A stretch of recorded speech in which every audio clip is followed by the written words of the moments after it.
అలాగే కృష్ణతేజ గారికి కమిషనర్ పంచాయతీరాజ్ గ్రామీణాభివృద్ధి, వెంకటకృష్ణ గారికి ఓఎస్డి, ప్రత్యేకించి మీ అందరికీ నా హృదయపూర్వక నమస్కారాలు, హృదయపూర్వక ధన్యవాదాలు.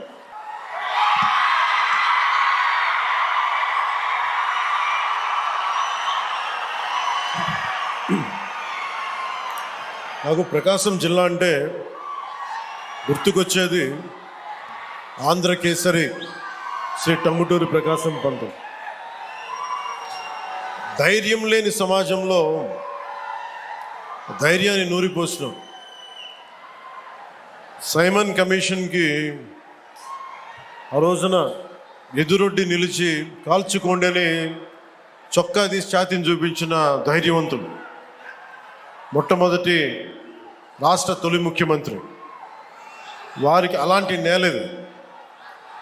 ఈ నేల గురించి అనుకున్నప్పుడల్లా అపారమైన ఖనిజ వనరులు, బ్లాక్ గ్రానైట్, ఇలాంటి చోట్ల చాలా సందర్భాల్లో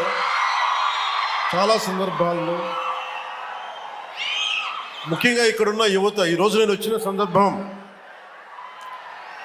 జేజేఎం కావచ్చు, కానీ ఇక్కడున్న యువతలో ఉన్న వేదన, కోపం, బాధ,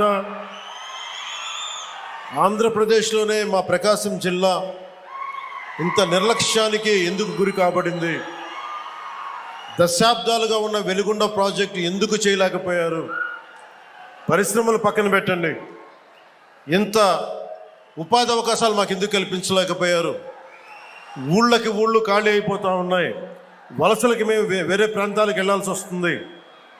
ఇలాంటి నేపథ్యంలో మీ ఆవేదన, మీ కష్టం, మీ బాధ బాగా అర్థం చేసుకున్నవాడిని.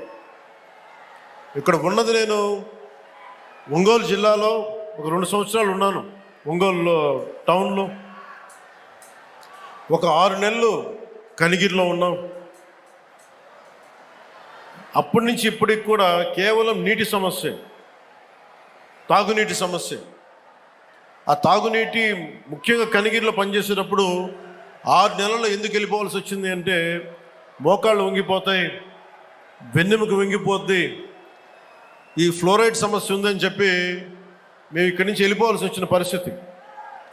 అందుకని నాకు ఆ కష్టం అప్పటి నుంచి ఇప్పుడు దాకా నా గుండెలో ఉండిపోయింది.